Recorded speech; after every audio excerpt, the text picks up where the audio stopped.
Ba-da-da-da-da-da. Dungeons and Dopamine.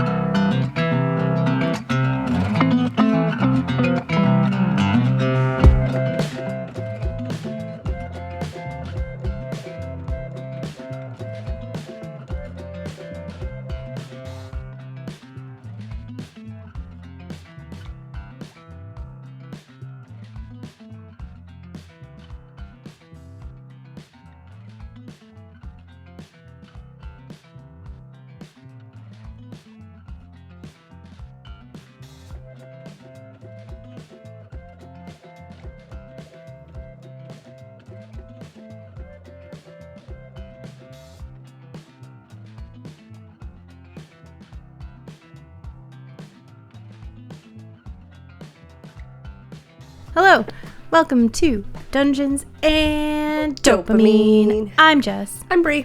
This is episode 83. We are here to bend your ear. Ooh, good job. I feel like we've used that before. Something similar. I just edited an episode with it in it the other day and can't remember now. So. I was going to go with a more vulgar version that I think I got from Scott Pilgrim. I think Sex Bob-Omb says it. Oh, hey. We're here to make you think about death and be sad and stuff? Oh, there's that too. Oh, that's when I went to. That would have been better. That would have been really clever. We're not here to make you think about death and stuff. We also are not a really cool You don't band know what called my Sex topic Bob-Omb. is. It's true. Sometimes we do think about death and stuff. Yeah. We try not to make people sad, though. I actually have a really sad and deathy topic today, so. See, You were completely on for me, at least. Yep. You're being very suspicious right now. Well, really, you were the one that came up with it because I couldn't remember the line. That's true. So you get no credit. Nothing at all. That's fair. I'm just here for moral support. I appreciate it. Thank you. I feel much better now. I have ever since you walked in. That's what I'm here for. So this is our New Year episode, basically. It's really weird living in the I hope future I like did this. my math correctly, because otherwise this is super awkward. That makes sense, because I do remember you saying on our last recording that it was the Christmas episode. Yeah. So, yeah. And editing-wise, I just edited the episode that's before the Christmas episode, which will come out next week, and then the week after that is Christmas, and so I think we're in line here. We're doing okay. You really just reminded me how close Christmas is, and I was not ready for that information. You're not mentally prepared for that. We're going to make you feel sad and stuff. This is going great. I mean, you couldn't have been more spot on when I said that.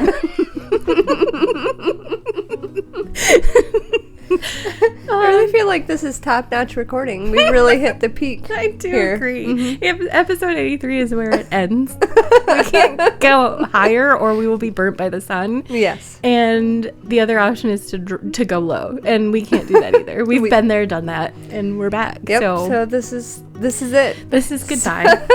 Sorry, listeners. We have to end on a high note. I mean, this is probably the first time Scott Pilgrim has come up in the podcast. Which is strange, really. Very. I really want to watch it now. It's been a while. Zach doesn't really like it. I get that. But Ryan and I quote it probably at least once a week in our household. I probably say it to me. I was thinking about it today. I was thinking about Wallace today. The video game for that was really hard. Was it? Oh, it was awful. Like, it wasn't fun because it was so hard. We tried to watch the show. Yeah, how was that? Struggled with it. Yeah. It was kind of similar to the movie, but in all the wrong ways. I don't know. It was strange. That was a tough one. Like, they had to do it right. They did for the movie, but I could see it going wrong really quickly. Yep. So, anyways, 83, New Year episode. Last year at this time-ish, you talked about New Year's resolutions. Mm-hmm. Like a couple weeks late because, of course. Because we weren't on it as time-wise as we are this year. Yes. And you had mentioned that one of the good ideas when you're making a resolution is actually just to choose a word and sort of focus your thinking on that word. For example, and I took your advice actually very seriously, and I chose the word home, which was duh, because I was literally mid-huge project. You were like neck deep in projects. Exactly. We were recording in a bathroom. So, a defunct bathroom. Right. Not even a working one. Not even a working one. Actually, it would have been weirder if it was a working one. I mean, that's true. Yeah, you're not wrong. So I guess I sort of cheated, but I also did expand that word home into like obviously finishing the work we wanted to do, but also focusing on being home and when you're here, having your mind home and like with your family, and also eating at home, because we're really bad about like, well, I don't feel like cooking. I mean, that's literally every day of my moment, every moment ever. So I hate cooking. But anyways, so we tried. This was our goal, and we succeeded. We did a really good job. Obviously, we did a really good job getting the work done. We ate at home more often this year, which was also amazing because we were doing construction. Right? Yeah, that would have been a great excuse. Yeah. Like 90% of the time to be like, well, we'd have to clean off the table, and you know, the kitchen's kind of a disaster. It's dusty everywhere. But I mean, and we did use the excuse plenty of times, like, don't get me wrong. But we did a really good job, and I'm really excited. And so I was thinking of a thing for this year, and I chose health. And I'm not just saying like losing weight, because that's what literally everyone does. And I mean, if I was in and that's what I wanted, that's what I would choose. But I chose health. I want it to be like mental, physical, financial health, all of those things. I just wanted to encompass everything. And so I want to focus. We worked really hard this year, and I kind of want next year to be a year of resting and preparing ourselves again for being healthy and being like having good relationships, like our family being even closer, you know, healthy relationships and just all of that kind of stuff. And food, like now that we're eating at home more often, to try and eat a little healthier. And it might be kind of stupid stuff like having a Jack's Pizza with a bag of frozen peas that we warm up. But that's still healthier than having a Jack's Pizza all by itself. Exactly. So we're taking some small steps, but that is my word this year. I also had a ton of health revelations this year. Good stuff. But we can focus on learning that. That's where I'm going to be. Good job. Look at you planning ahead.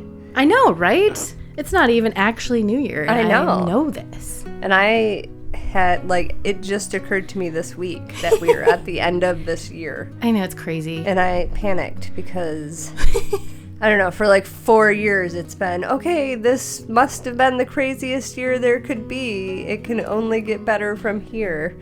And then the next year would be like, well, watch this. Bet. So my word last year was listen.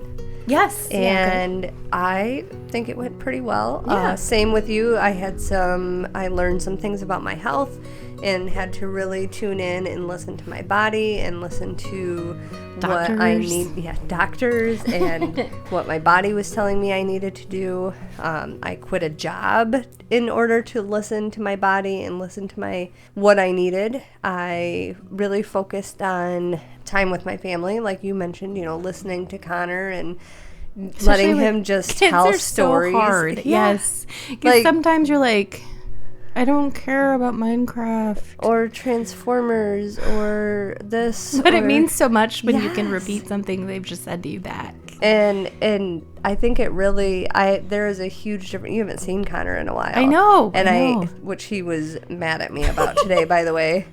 I thought about very inviting mad him, about and then it. Carly ended up going out with her grandparents, and I was like, well, that would be lame for him. Right. He's sitting in Carly's empty room. Think about how sad he is. Exactly. Make Carly really mad when she comes home and her room is messier than it was when she left. Right. But I swear, in the last 3 months has suddenly become that kid that does not shut up. He's just telling us stories and imagining things and making things up.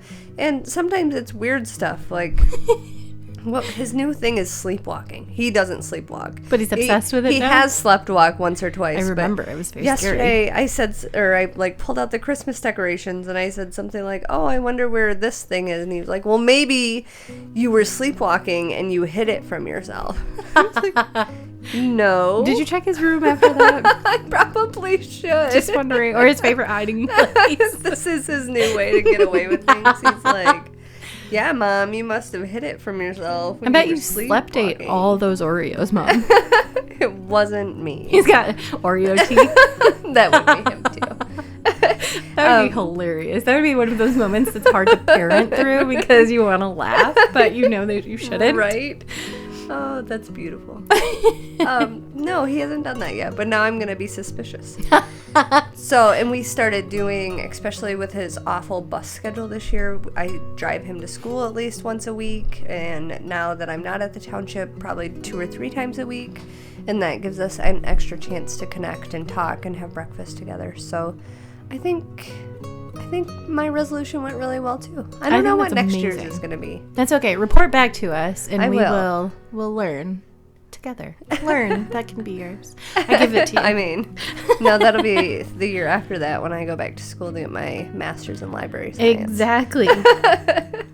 If you'll be listening to this a few weeks from now, but check out our TikTok. Our episode that aired today is Better Than Ducks. And is a recurring story in the episode where we talk about something that happened to me that involved someone kind of calling me a duck. I tell the story at the beginning of the episode, but I also did a TikTok about it, and it's so funny. I told my boss about it today, and she was like, and my mom, actually. They were both really upset about it. And I was like, no, it's funny now. I was really upset about it, too, but it's hilarious. But now we've talked about it so much, it's hilarious. I can't stop laughing about it. Now my goal is for that TikTok to go viral so that man sees it and see what he has to say about it. Feels awful. Actually, he probably has a logical story that had nothing to do with you. Right. But he'll know. Somehow he'll know that he's the one being called out. And he'll be like, no, I was actually talking about... I was on the phone. Did you not see the earbud in my ear? I was on the phone talking to somebody who literally waddles like a duck. Like... Or it's a line from a movie that they're writing together. Something. So, New Year. Yay. I really wanted to share a New Year story with you. Ooh. It was really hard to find a New Year story. I mean, I could have found several fake stories. Mm-hmm. For some reason, when you typed in New Year stories, you got, like, Wattpad type stories. Oh, weird. So I was like, no, true crime. I did try to look for one that was creepy, eerie, like paranormal. And I really found nothing. There might be something out there. I probably could have worded things a little differently. But when I typed in true crime, I did find a few stories. Inadvertently, this story is close to home. Oh boy. So this is a New Year episode. I want to share the story. I don't know if I would call it a good story. I would not call it a good story. Fact. Let's just make that clear. Exactly. I would like to tell you the story about 23-year-old U.S. Army Sergeant Tyrone Hassel. He was born in August 1995 in Benton Harbor, Michigan. That is pretty close. Pretty close. He grew up in what people considered a pretty rough neighborhood, but despite that, he kept his nose in the books and participated in a ton of sports. He was a really smart and all-around good kid and never got into trouble. His dad, I watched an A&E episode about this, and his father was in it. He seems like an incredibly good guy. And he said that Tyrone once told him, "Daddy, if I go to jail, somebody's framing me." Which I thought not only speaks of the situation they were in, but also what he felt and his morals and everything. I just thought it was a great quote to share. He ran track, he played baseball, he got good grades, he had a lot of friends. He was described as a really good guy and the kind of person that makes you better, which I think is very high praise for someone to explain that about you. He got an academic scholarship to attend Grand Valley State University, which is even closer. Exactly. We know several people who went there. While he was at Grand Valley, he decided he wanted to serve the country and enlisted in the Army. He did amazing in the Army. He shot up in the ranks really quickly and became sergeant at a really young age. One of the people that they spoke to in the Army, I don't know if it was someone who knew him or what, but they're quoted as saying, yeah, you don't make sergeant as fast as he did. So pretty cool. So it was a big deal. Yes. Yeah, I love it. I just think it's cool. Anyway, so not only did he rise really quickly within the ranks, he also met a woman. Her name is Kimia. She was also in the Army. She drove a truck in the Army, and they met in 2015. Then they moved pretty quickly with their relationship. His father said that by the time he met her, they were already engaged. But he said it didn't really bother him because he thought she was really great and he loved her like his own daughter. They married very quickly and then were deployed to Korea. Despite being married, they were housed in different barracks, which I guess is military policy. Okay. It goes over my head. I don't know a lot about military policy. Why not, Jessica? I think after I talked about aliens, I would have learned everything I could about the military. He was said to be a really good husband. He was really loyal and attentive to his wife, and the two very quickly welcomed a son. He was Tyrone IV, and he was nicknamed Chunk, which is so cute. It just makes images of chunky little babies in my head. He seemed like a really big family guy, even though he was so young, and he really just wanted to treat them right and do right by his family. He seemed, to me, this is just an offshoot, some of the videos and things that I saw of him, he seemed like a really goofy, fun guy. He'd make you laugh.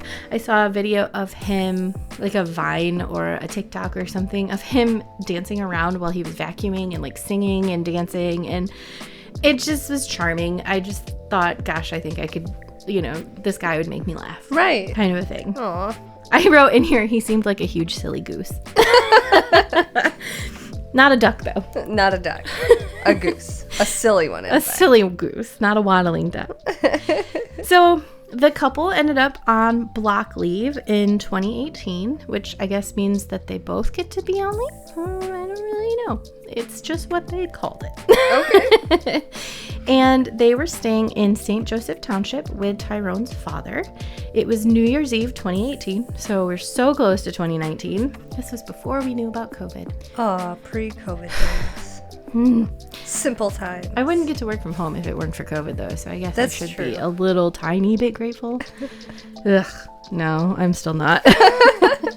So at about 11 o'clock p.m., Kemia called the police. She was crying. She was almost hysterical.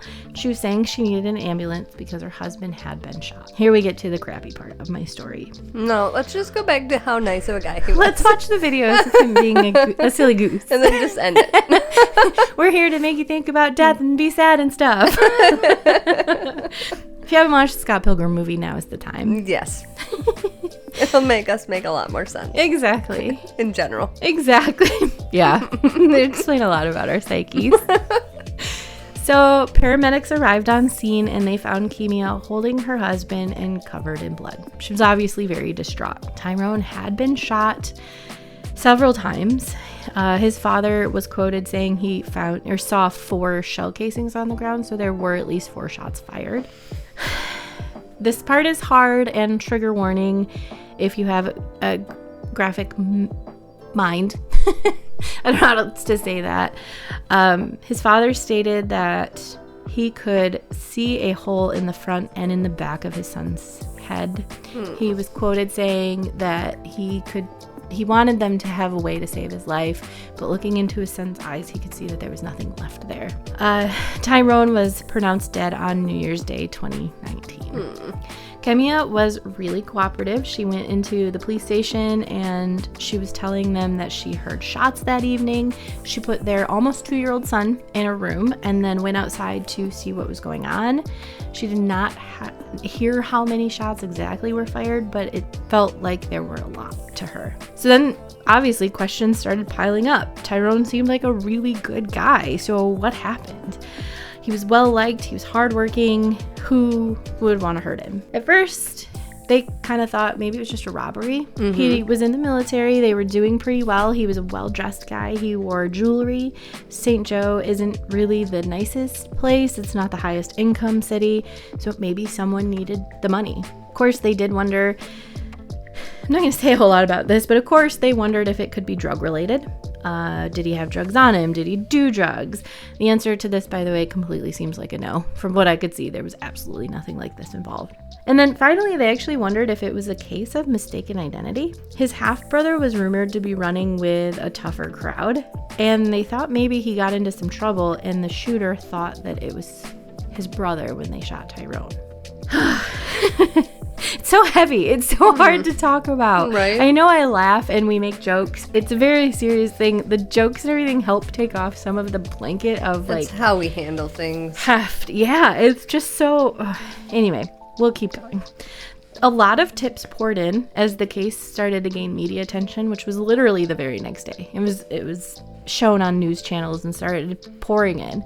The police followed all of these clues. They tried to chase every one of them down, and each one of them seemed to just lead them nowhere.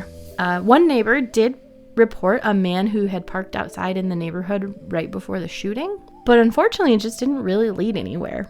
Eventually, a call came into the tip line. It was someone telling the police to look closer at the inner circle, and they claimed his wife Kemia was cheating on him with another soldier in their unit, I guess. I'm not quite sure the right wording. That sounds I'm sure that I correct me if I'm wrong. Of course, investigations began anew. They started looking closer at all of this new information. They went to Georgia, where the two had been based. I don't know when they came back from Korea. But this didn't happen in Korea. This really threw me off, and I was like... They just gloss over that part. Yeah, it was really weird. I don't know if it's because this is so fresh, or I will, spoiler alert, I will tell you guys what happened, and the case closes up fairly cleanly, so maybe people just didn't dive in for all of this information. And so the timeline was a little skewed for me, even when I was trying to get these details. I was even Googling like specific questions, and it was just not coming up for me. So I don't know when they got back, but they were both in Georgia. Okay.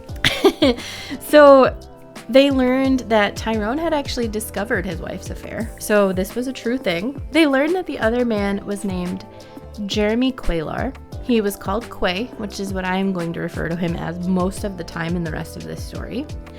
Another soldier had revealed that just 2 weeks before the murder, he had sold Quay his pistol and taught him how to use it and clean it and take it apart and everything. Okay. I assume this is not that strange in the military. I know that we've known a lot of gun enthusiasts ourselves in life. You know, we live in a state where hunting is a really big deal. Not that they're hunting with pistols, I hope, but I do know, I've known several. Someone taught them wrong.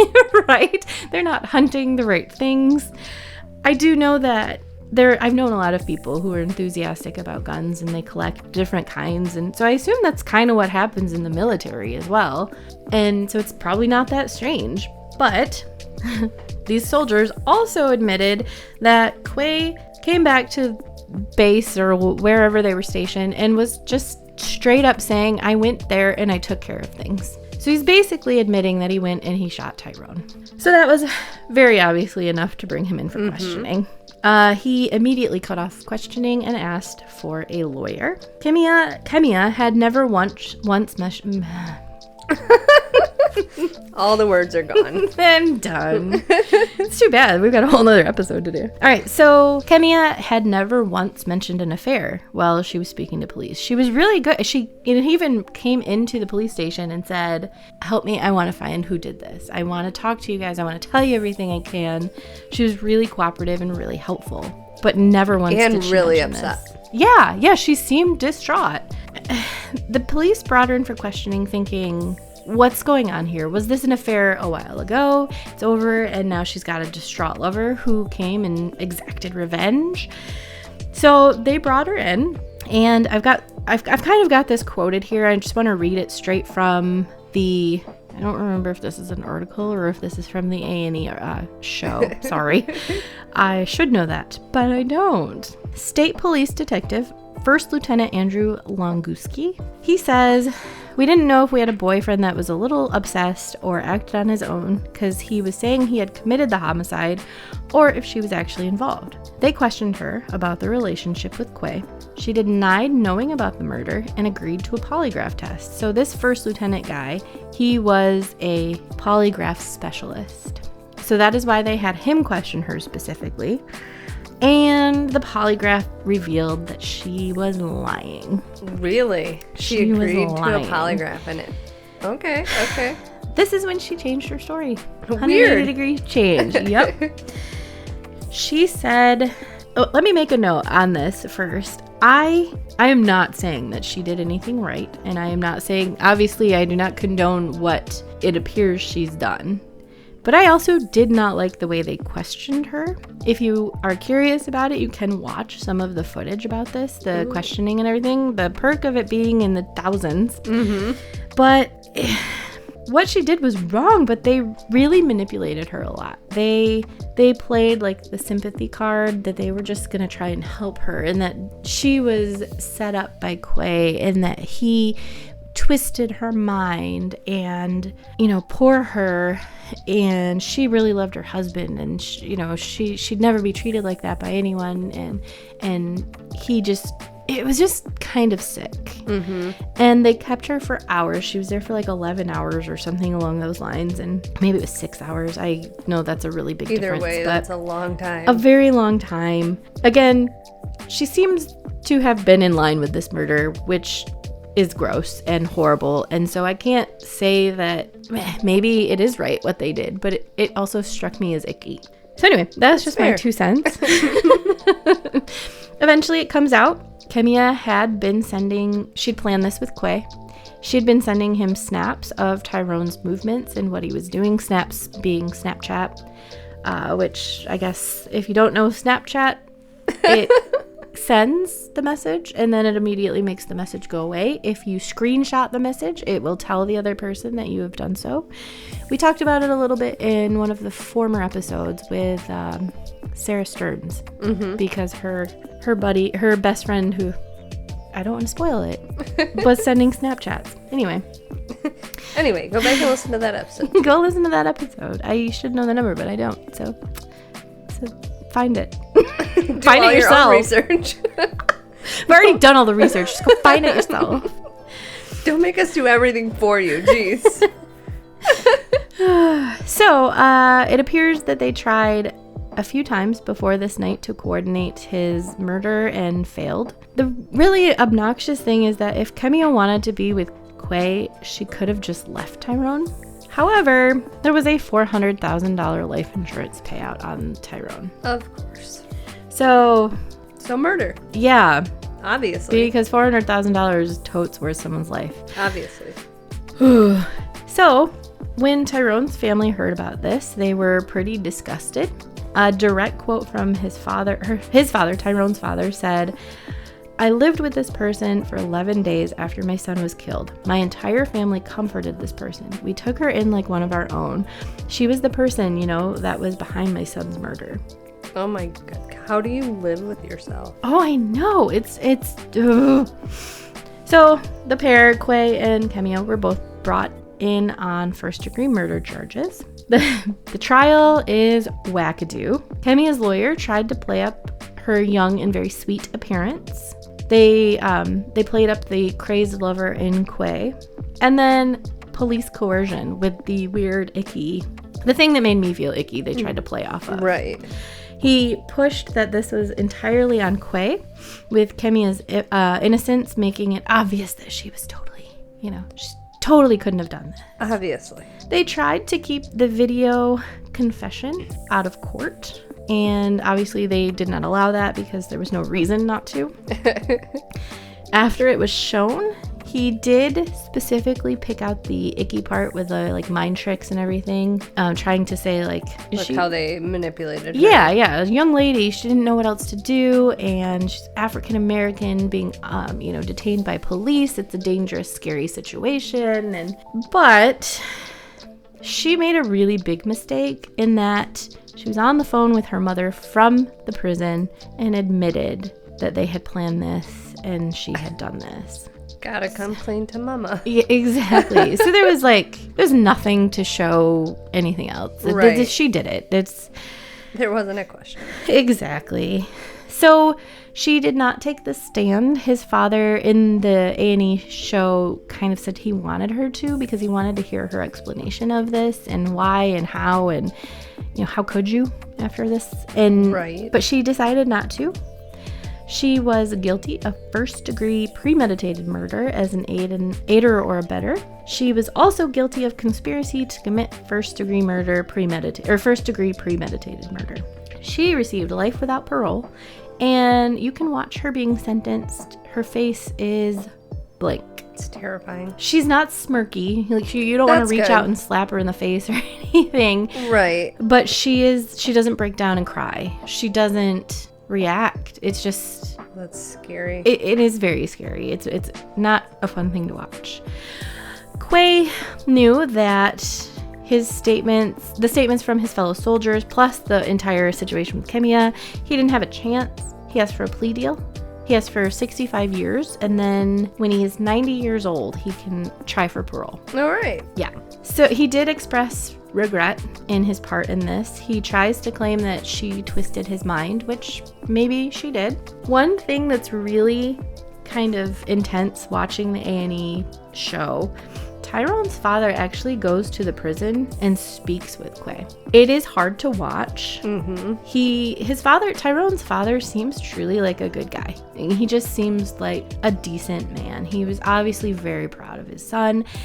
I don't recall him cussing or berating Quay at all. He's really he wants to know why, what happened and why. Mm-hmm. He listened to his story. He asked him a few questions, and at about 50 minutes in, it was an hour long, he says he just wants Quay to know that he knows a lot of people in the prison and that his family is very well respected.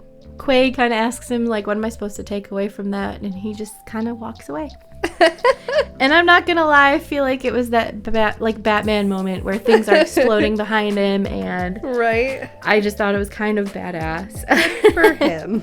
Quay tried to recall his guilty statement, and Kemia tried to appeal her conviction, claiming that she was a victim of battered woman syndrome. If it ever comes out as evidence that she was correct, I will eat my words. But she literally admitted that she did this. She planned this. Right. To her mom. And people around Tyrone saying that he was a great guy. What he overcame to get to where he was, it just seems unlikely. Now, don't get me wrong, I know. People can hide that. Yep. So, if it ever comes out to be true, but both of them were overturned and they're both still in prison. I think it's prison. The case is really sad. Tyrone worked so hard and then ended up kind of succumbing to the life he was trying to avoid anyway. It was bull crap. And it was senseless.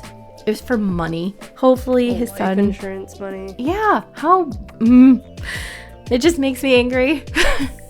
Watching his father in the episode is heartbreaking. One quote, he said, my son walked a straight line his entire life. He then explains at the very end, you just wait for your kids their whole life for them to get to the point where they're old enough to be your friend. And he said, Tyrone was my friend. Oh, that's not fair. I know. Quit it, Jessica. I know, right? Even just writing it, I was crying. I saw it. I watched it. I've been in this so long, and now, yeah. It really breaks my heart. But that is my New Year story. Tyrone Hassel. That was I'm awful. Sorry, I hate know. you. I know. The gall of that woman. Seriously. To be like, yeah, I'll take a polygraph test, no big deal, and then fail it. Yes. That really, I think that part bugs me the most. It's disgusting. And that's what makes me think either, not necessarily that she was the mastermind, but that she definitely had something to do with it. She wasn't manipulated. She wasn't. To take a father away from her child, and then now, of course, the mother's gone too. Yeah, to risk that, to risk losing not only your ridiculous. husband, but your child because you want Money. and, she probably wouldn't have even kept the boyfriend. Oh, yeah. I mean, I'm sure that would have come and gone pretty quickly. He was just there to do the dirty work, and then she would have moved on. I hate it. That was awful. Thank you. I'm for sorry, but also, that. Good job. yeah. Don't underestimate someone's worth. Don't kill people for money. If you take anything away from Dungeons and Dopamine podcast, let it be that. It's that we do not condone murder. We don't kill people for money. Even for large sums of money. Yeah. So anyway, Yeah. I have no idea what your topic is, so I cannot help you transition this. Good. Is it ducks? Surprise! Quack, quack. Doing a whole episode about ducks, different types of You ducks. totally would. I know. I did do a whole episode about You're fireflies jotting it once, down as a topic. and wolf spiders, so... No, I'm actually... I don't know whether it's the time of year or what it is, but self-care has been coming up a lot lately. Yes, okay. So I'm going to talk about self-care a little bit and some kind of a deeper dive into the idea of self-care. Mm-hmm. I also stumbled upon a video from Elise, famous Elise. Yes, Elise about Myers. self-care. We love her and stand it her. kind of got me thinking about it. So hopefully I'll be able to find that again and can share that at the same time this episode premieres. And it kind of works with the New Year's resolution things. Which is so totally on purpose. Yes, absolutely. I totally knew what episode this was and when it would premiere. Mm-hmm. So self-care right now is kind of like a trendy thing that's been going on probably for at least a decade or two, honestly. Back when we were younger, it wasn't necessarily like a coined phrase, but even back then, like, we knew the healing aspect of a bubble bath. This is the idea that you take some time for yourself, usually as a reward or a need to relax, and it usually involves some sort of beauty routine or maybe a shopping trip. So like I mentioned, the hot bubble bath, a visit to the salon for your hair or your nails, getting a massage, visiting Target, those types of things. And I do love that this has been a focus in the last decade or so, because I think we're also living in an age of being overworked and being encouraged to, grind and have a side hustle and work all the hours and do all the things. So I think it is important for people to focus on self-care and treating themselves well. I wanted to start with some kind of more frugal or cheaper ideas because I do see a trend of self-care becoming like more and more extravagant as time goes on. Which also can just stress you out more if you don't have the fortune to do that. Right, exactly. When you're on TikTok watching everybody, self-care Saturday, and they go to Starbucks, and then they go to the salon, and they get their nails done, and they get their hair done, and they get a facial, and then they go shopping with their bestie, and just the salon visit is $100, or probably $200 if you're getting your hair and a facial done. I also want to encourage you to really think about what you prefer in these types of situations. So self-care isn't one size fits all. Yeah. I've been noticing a lot just in talking to people around me. I grew up as an only child for the most part. So a lot of my self-care involves being alone or quiet time or time to de-stress. Whereas I've noticed some of my friends that maybe grew up in active or busy households with lots of kids, they are actually overwhelmed by the idea of alone time. They get alone and it's too quiet and they don't know what to do with themselves. So their version of self-care might be more getting out and doing things or being out in public or going somewhere. I know it seems crazy, right? I can't relate. and you weren't an only child, but you kind of were, because Jay is so much older than you. 5 years older than me, left when I moved out of state when I was 13. And I never even considered these things so I was mostly an only child. You were mostly an only child. Jody is an only child. Everybody I surrounded myself with were only children. Whoops. Yeah. So now, even dealing with my husband, who had 2 siblings growing up, and raising our only child is kind of tough, because Zach is like, we need to provide stuff for Connor to do all the time. He must be so lonely. He must be so bored. We don't even have a neighborhood of kids for him to hang out with. And I'm like, no, only children turn out okay. It's okay that we just have to sit by ourselves sometimes. It's not a bad thing to teach a kid that he can be alone. But that might, as you get older, that might not be what you prefer for self-care. So yes, self-care is not a one-size-fits-all situation. Going back to the frugalness, don't stress yourself out more by picking things that are expensive or are going to set you back. But also don't pick things that you're not really into just because they're labeled as self-care. If you're not a beauty routine person, don't force yourself to go get your nails done with your friends, because number one, you're probably going to hate them. And number two, it's a kind of expensive thing to do for something that you don't really care about. And it can be very intrusive. But having those nails, it can be tougher to do your job. It can be, it feels weird. It can be, a sensory problem. Even the salon itself can be an issue because there's a lot going on and lots of different smells. And, you have to let people touch you and do like nail things. It can be very uncomfortable. I'm just going to shout out that I love getting my nails done, by the way. So does my dog, apparently. She would like to get her nails done the next time we go. I was recently thinking that I miss going to get our nails done. It was so nice. So here are some ideas for self-care. First one is just to go for a walk. And whether this is, again, you can tailor it to yourself, whether it's a walk in nature somewhere, or even if you like a more bustly area, you could go downtown or go into a city and find an area to walk there.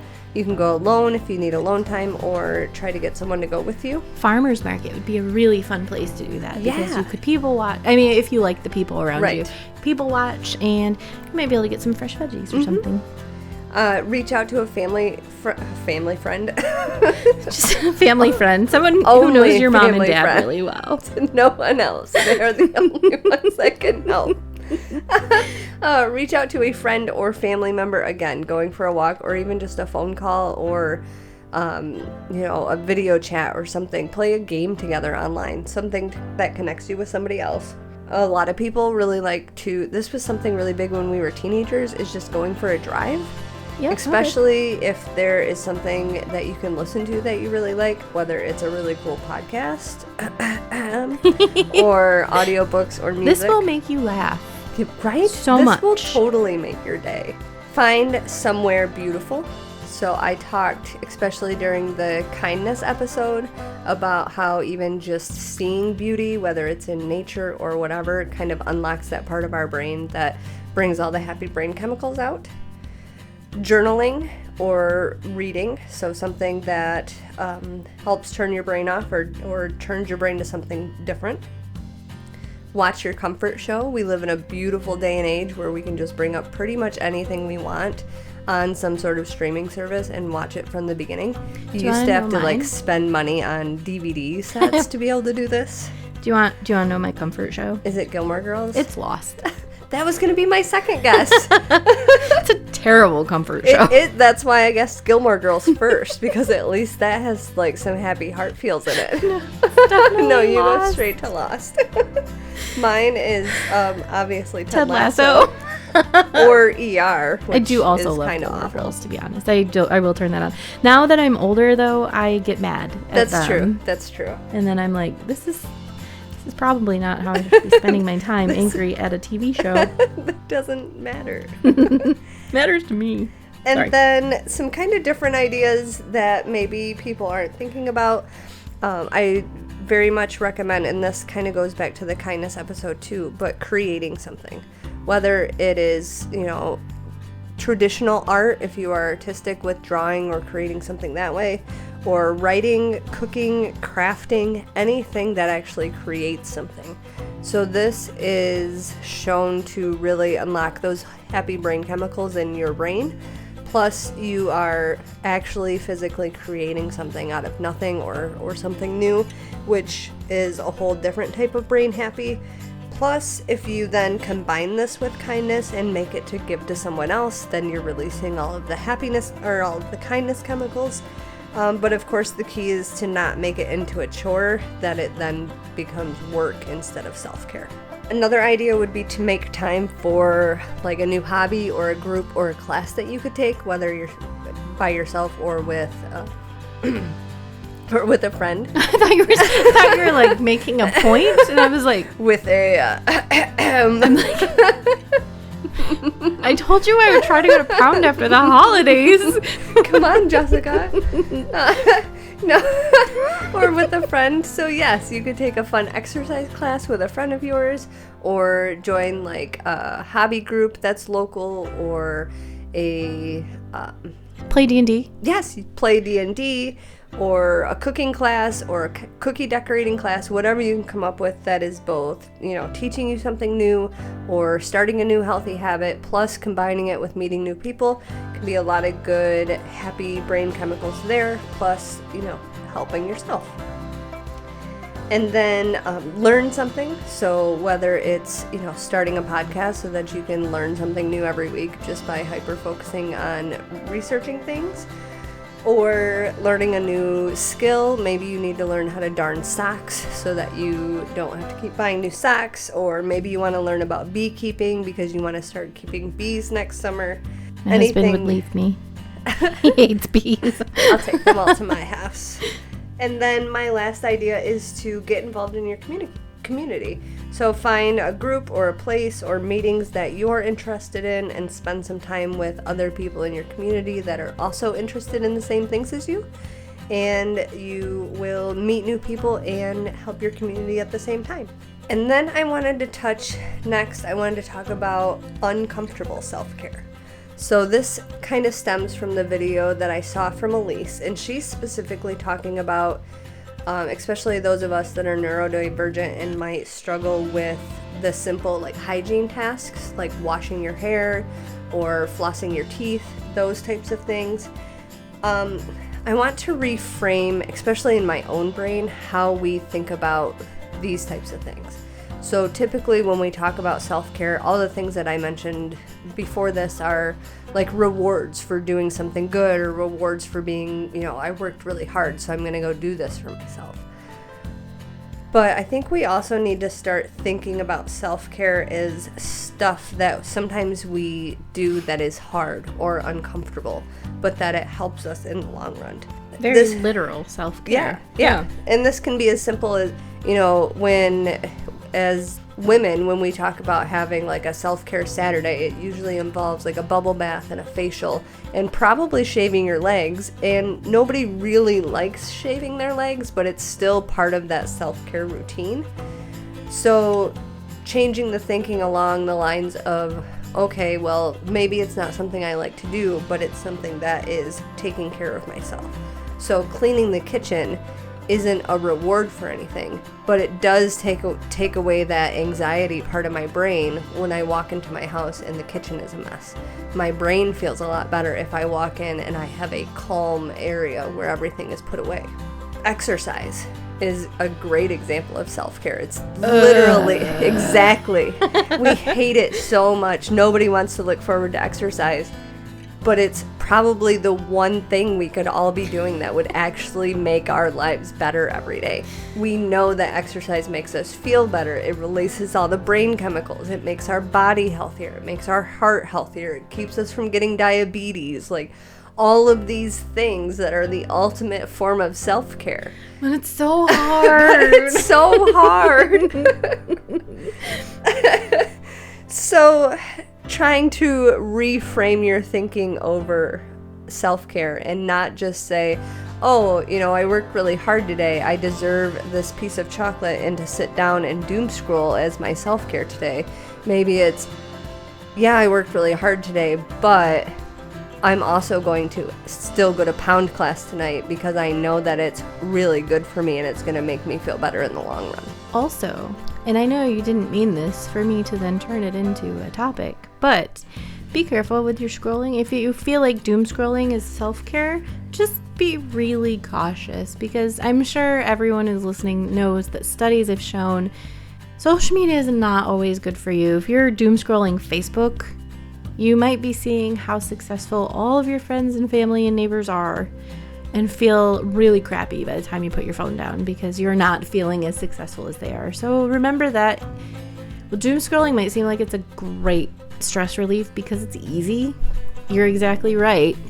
You might be better off by going to Pound and then watching Gilmore Girls when you get home. Right. Well, and not only that, but it is such a picture view into everybody else's lives. Gosh. And we're all holding ourselves to this standard where everybody else is posting all of their good moments and all of their highlight reels.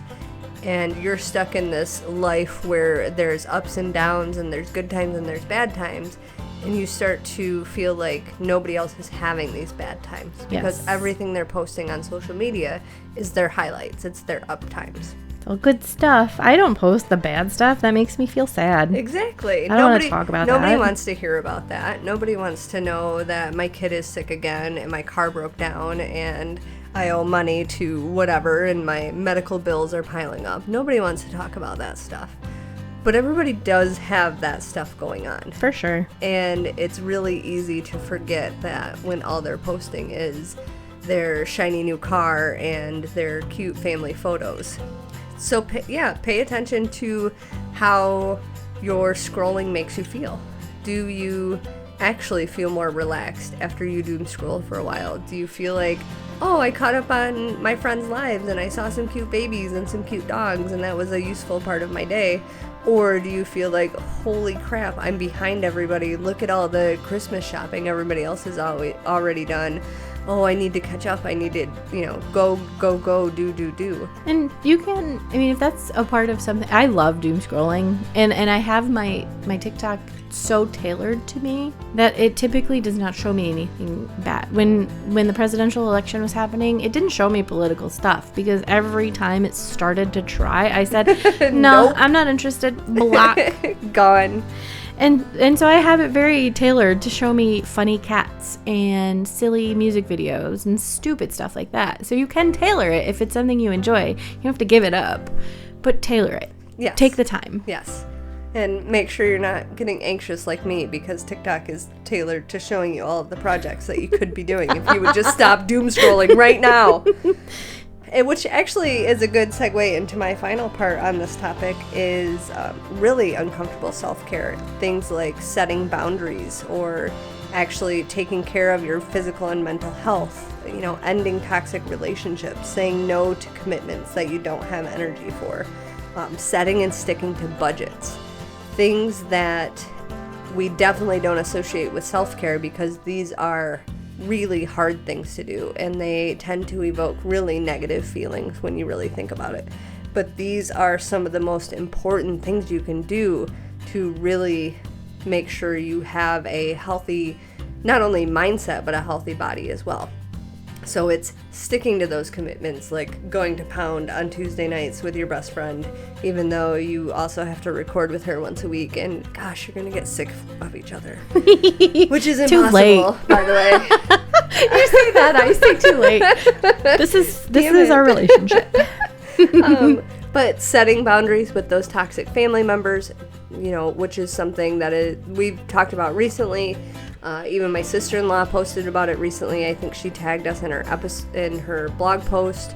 And it's really hard this time of year. Your family members that maybe you can put off seeing for most of the year are trying to get together with you for the yearly Christmas party.